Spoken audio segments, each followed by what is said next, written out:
মধ্যপ্রাচ্যের দেশ ওমানের রাজধানী মাস্কাটের বাংলাদেশে অধ্যুষিত এলাকা রুই এবং হামিরিয়াতে ইফতারের আগে মুহূর্তেই জমে ওঠে বাজার। বিকেলে শেষ ভাগ থেকে শুরু হয় রীতিমতো ভিড়। সেখানেই বাংলাদেশি ইফতারের বিভিন্ন আইটেম বেচাকেনা করেন প্রবাসীরা। আর প্রবাসের মাটিতে দেশি স্বাদের এমন আয়োজন এলাকাটিকে পরিণত করে টুকরো বাংলাদেশে। ওমান থেকে প্রতিনিধি মোহাম্মদ রফিকুল্লার পাঠানো তথ্য ও ছবিতে প্রতিবেদন।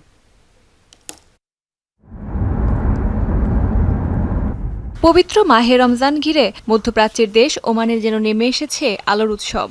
রাজধানী মাস্কাট সহ বিভিন্ন শহরের সড়ক জুড়ে ঝলমলে আলোকসজ্জা। প্রবাসী মুসল্লিরা সিয়াম সাধনার এই মাসকে বরণ করে নিচ্ছে ভক্তি আর আবেগে। দেশ থেকে হাজার মাইল দূরে থাকলেও প্রবাসীদের ইফতারের টেবিলে ঠিকই জায়গা করে নেয় বাংলাদেশের চিরচেনা স্বাদ। ছোলা, বুট, মুড়ি, বেগুনি, আলুর চপ, ঝাল মিষ্টির মিশেলে জমে ওঠে আয়োজন।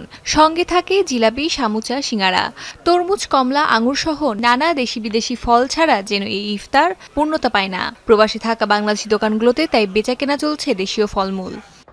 বাঙালি ভাইয়েরা সোনা পেঁয়াজ মুড়ি এগুলো দিয়ে করি, আবার ফ্রুট না থাকলেও আমাদের ইফতারিটা যেন পরিপূর্ণ হয় না। হামিদিয়া এলাকা, এখানে বাংলাদেশি আইটেম বেশি চলে। আমাদের দোকানে আসলে সাধারণত বিকেলে ছোলা, মুড়ি, পেঁয়াজু, জিলাপি এর সাথে সাথে স্পেশাল পিন্নি, হালিম, বিরিয়ানি পাওয়া যায়। এখানে তহিদ ভাইয়ের দোকানে আমরা এই সানামুড়ি, চানা আর পেঁয়াজু, বেগুনি, জিলাপি এগুলো ছাড়া আমাদের বাঙালিদের ইফতার হয় না।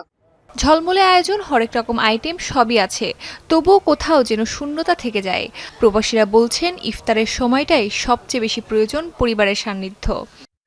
এখানে বন্ধু বান্ধব সবাই মিলে একসাথে ইফতার করতেছি, তারপরও কিছুটা যেন মিস হতেছে। এখানে তো অনেকগুলো আইটেমই আছে, আমরা সবকিছুই খাইতে পারি, কিন্তু পরিবার পাশে না, এই জন্য তৃপ্তি পাই না। আমরা এখানে পরিবার নিয়ে থাকি, ইফতারের জন্য বাজারের জন্য আসেছি।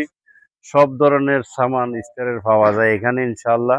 বিদেশ বিভুঁইয়েও দেশের ইতিহাস ঐতিহ্য বুকে লালন করে চলেছেন প্রবাসীরা। রমজানের প্রতিটি ইফতারে তাই থাকে একটাই প্রার্থনা, মাতৃভূমি আর পরিবারের মঙ্গল কামনা। অস্মিতা বিশ্বাস, যমুনা নিউজ।